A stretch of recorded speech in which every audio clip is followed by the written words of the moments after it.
thank you all for the opportunity to be here.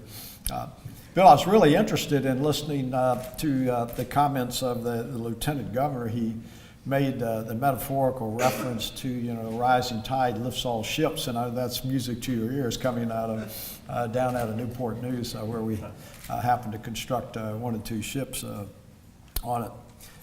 It is indeed my pleasure to be with you. For those of you that don't know a background, and thank goodness Bill's running out of stories, I get very nervous when he starts telling those stories. Over the years, I've been very blessed to have many, many opportunities, and I've been involved in a number of business engagements over the year, running from, engaging in from the retail operation of a motor vehicle distribution center on a corporate bank board. I've been involved in some financial services opportunity. I've been involved in the title insurance business, and I only say that not to be boastful, because all of those opportunities turned out to be bust, but at least they were, an experience. But I really have, on a first-hand basis, had the opportunity to deal with running a business, dealing with all of the management issues, dealing with the personnel issues, and dealing with everything from cash flow to inventory. So I share that with you from an empathetic standpoint.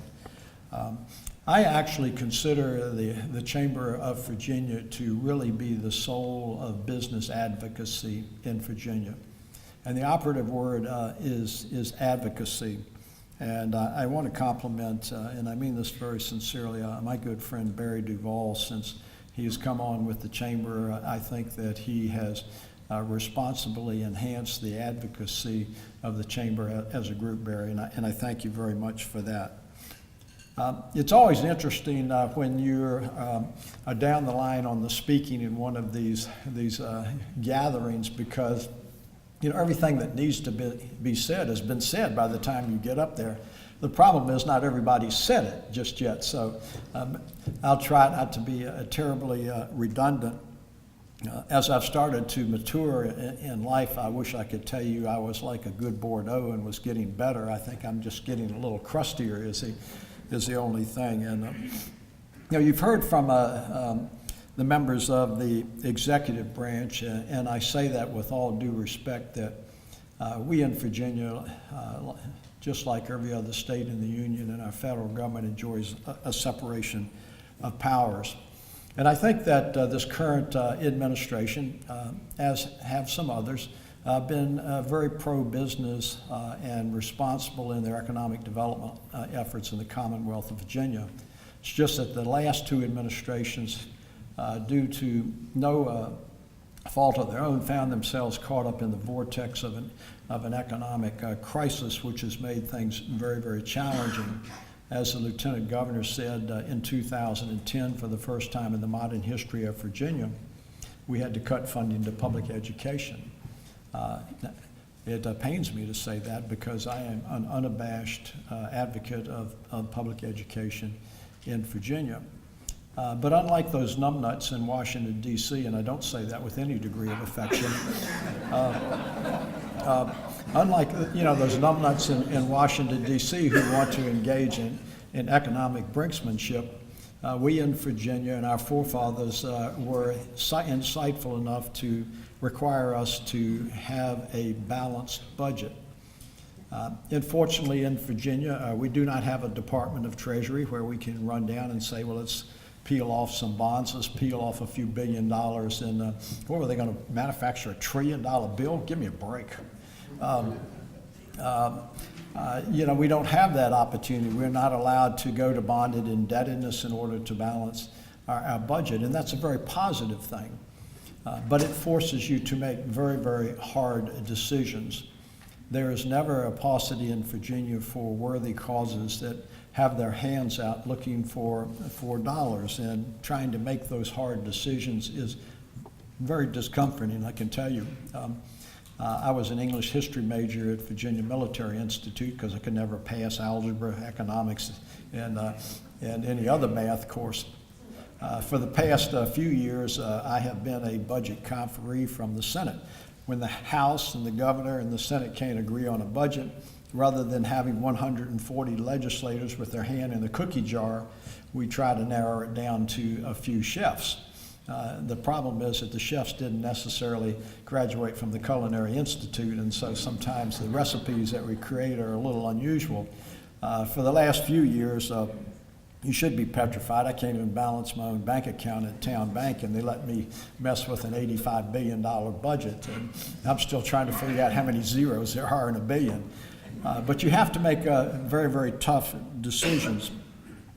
I think Governor McDonnell has been a true advocate on economic development and embracing the business community in Virginia. He did appoint Lieutenant Governor Bill Bolling as his chief job czar, and the lieutenant governors travel the entire breadth of this Commonwealth advocating for the business development, trying to attract new individuals to come in.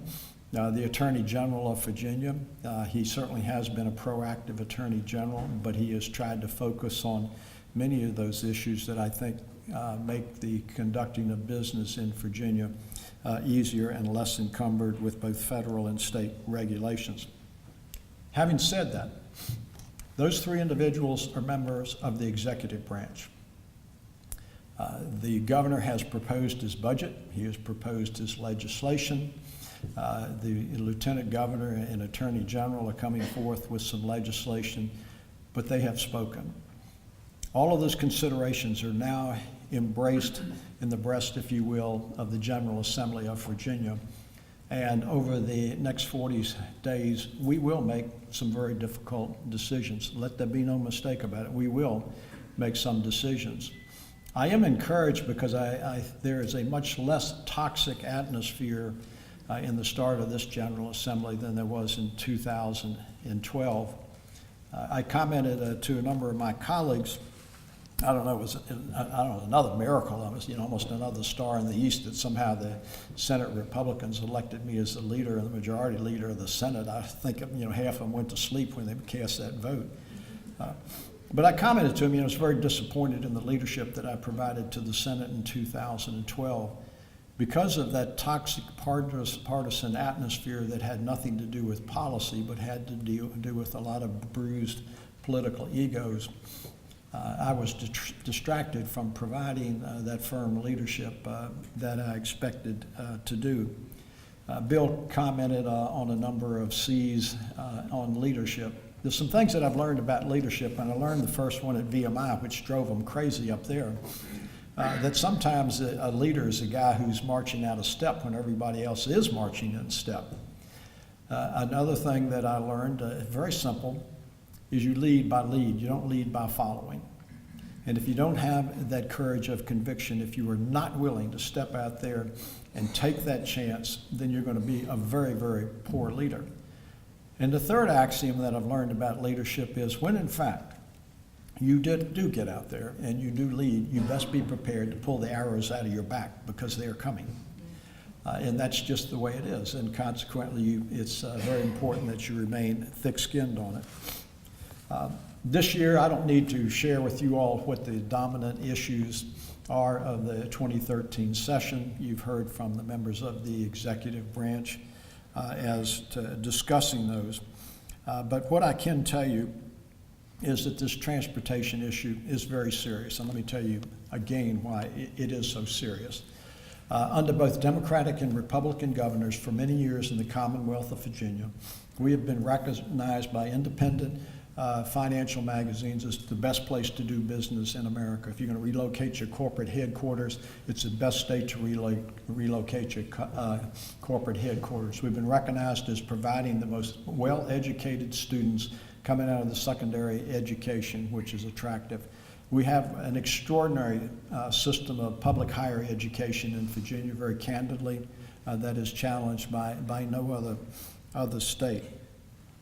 In spite of this atmosphere coming out of the executive branch, in spite of the conservative fiscal management that we have undertaken in Virginia recently, we have slipped from number 1 to number 3 or 4 as recognized as being the best place to do business in Virginia.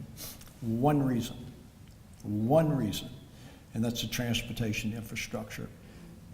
According to some of the sources that you look, Two, we've either dropped to 34th or 35th in the efficiency of our transportation infrastructure in Virginia.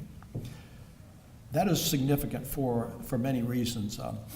I'd like to tell people I'm just an old country soybean farmer from down in James City County, but I also have the privilege of representing the historic triangle.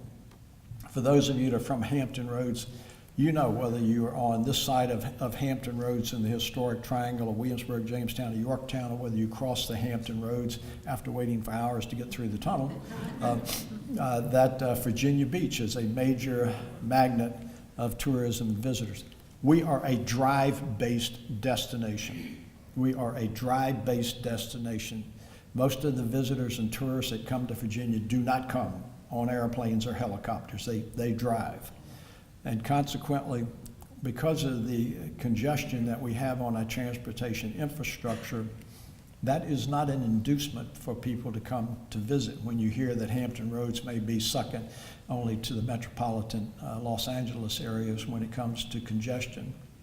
If in fact you believe that we are a commonwealth and there is a comedy of interest, that's not C-O-M-E-D-Y, by the way, that's C-O-M-I-T-Y, between Southside Hampton Roads and this side of Hampton Roads. I've been involved in a lot of tourism initiatives, and I was very pleased to have the opportunity when Barry Duvall was Secretary of Commerce and Trade to carry legislation for that secretariat creating the Virginia Tourism Corporation. I also had the opportunity to chair over a 10-year period for the 400th anniversary of the founding of America in Jamestown in 1607. I also sit on the Colonial Williamsburg Foundation Board of Trustees, and so just through sheer osmosis, I've learned a little bit about tourism. We used to have a very strong synergy between the historic triangle of Virginia and Southampton Roads in Virginia Beach. There were joint marketing programs. There were cooperative grant efforts. And we have seen that develop into something of an impediment, not because of the lack of collaboration and cooperation between those two sectors of Virginia, but because of the transportation problems. Whereas people might previously have come to the historic triangle and say, hey, I'm going to go over to the beach for a day, or I'm coming to the beach for a week, but I'm coming to Williamsburg, Jamestown, and Yorktown for a day. If in fact leisure time in this day and age is a premium, who wants to spend that leisure time waiting at a 6.5 mile backup coming from Norfolk over to the peninsula of Virginia? I'm kind of like that North Carolina mule. It's very difficult to get my attention, and sometimes you have to slap me upside the head with a 2x4, but when you do, I will pay attention. We used to have a company that owned a brewery in Virginia. Some of you may have heard of Anheuser-Busch. You may have heard of that company before they sold out to the Belgians and the Brazilians, and I won't editorialize on that comment, but I just did, I got it. I remember one time when I got a phone call and my paralegal said that, Tommy, there's a Mr. Bush on the phone. She thought it was the President of the United States. So, I knew better than that, but boy, when I answered the phone, man, it was the real Mr. Bush. It was B-U-S-C-H. And the Bush family was expressing concern because we had a brewery there in Williamsburg, and every product, whether it's bottled, canned, keg, comes in and out of there on truck. And some of you may not know, to control timing of inventory, when they back that semi up to the loading dock, they start a clock.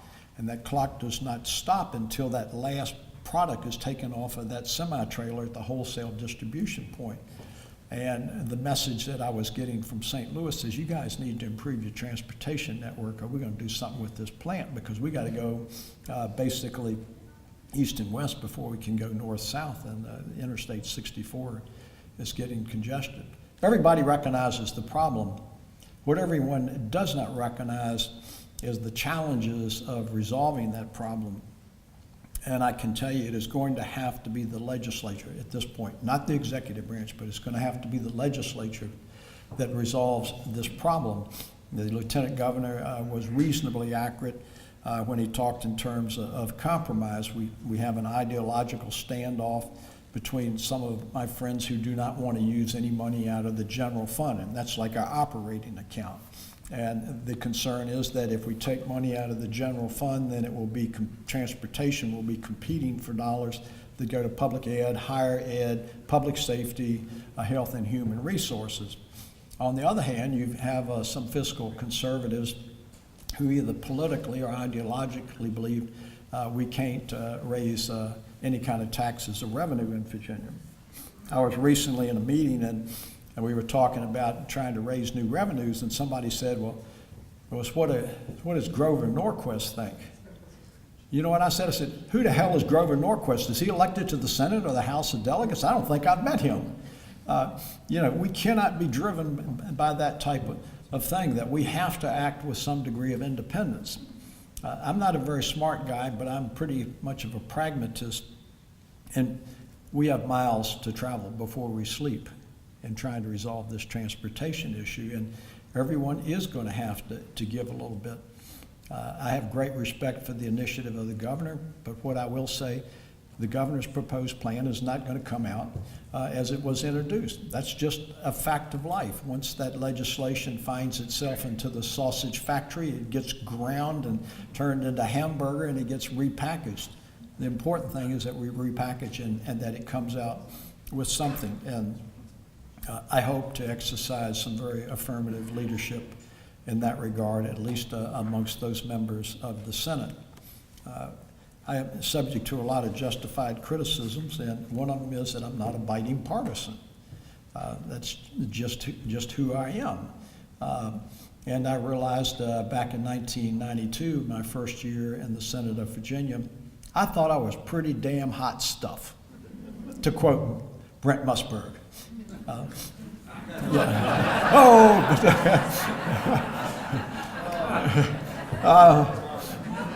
you know what I learned right away, though? In spite of the fact that I was really hot stuff, I could get absolutely nothing done on my own. Nothing.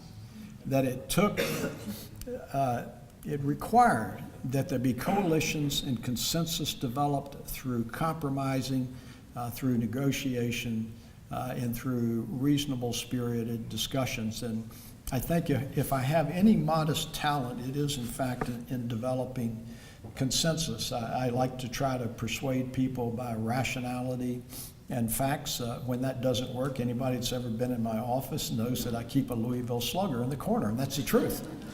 And on my desk, I have a ceramic baseball that somebody gave me, and that ceramic baseball sits on a pedestal. And the caption on the pedestal is, sometimes you just got to play hardball. And that's just the way it is. Sometimes you just have to play hardball. And a number of us are going to have to try to play hardball to resolve this transportation initiative. And I wish I could tell you what the magic formula was and what's going to come out. I cannot do that. I'm much more optimistic than the lieutenant governor, and I guess if I was in my last year of public office, I probably would not be as effusive in my optimism on it. But I am optimistic, and I think this year that we have an opportunity to make a significant achievement and advancement in transportation.